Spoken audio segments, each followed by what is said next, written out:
Maarangkada na ang mga aktibidad sa Cebu City para po sa kapistahan ng Senyor Santo Niño.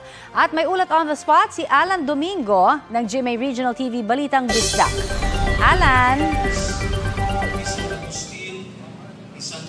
Viva Senyor Connie, ikalawang araw ngayon ng 9-day novena sa kapistahan ng Senyor Santo Niño de Cebu kung saan mayroong 10 hanggang 11 misa na idinaraos sa Basilica Minori del Santo Niño.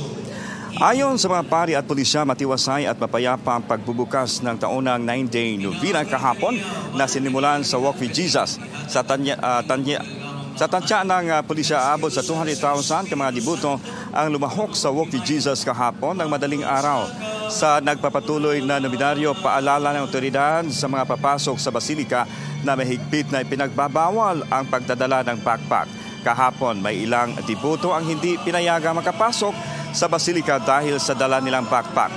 Samantala, alas 3 mamaya hapon naman, formal na bubuksan ang cultural activities na magtatapos sa Sinulog Grand Mardi Gras sa January 21. Katulad sa mga nagdaang taon, magsasagawa ng launching parade. Magsisimula yan sa Osmeña Boulevard papunta sa Cebu City Sports Center at dito gagawin ang kick-off ng cultural activities na may timang sinulog sa Sugbo, Philippines 2024. Dahil sa inasahang pagdagsa ng publiko, pinaigting ng seguridad ang ipapatupad ng PNP, AFP at ibang force multipliers.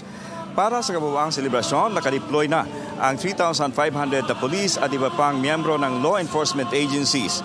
Samantala, bukas naman, January 13, isasagawa ang advance performance ng contingents mula sa iba't ibang barangay sa Cebu City sa sinulog sa kabataan sa Dakbayan. At sa linggo, January 14, masaksihan ang sinulog sa lalawigan kung saan magpapaksiklaban ang contingents mula sa iba't ibang lungsod at bayan ng Cebu.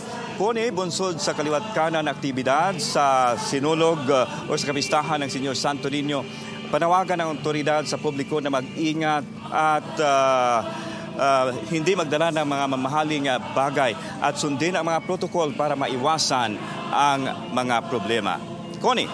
Maraming salamat, Alan Domingo ng GMA Regional TV Balitang Bisdak. Kapuso, para sa mga maiinit na balita, mag-subscribe sa GMA Integrated News sa YouTube.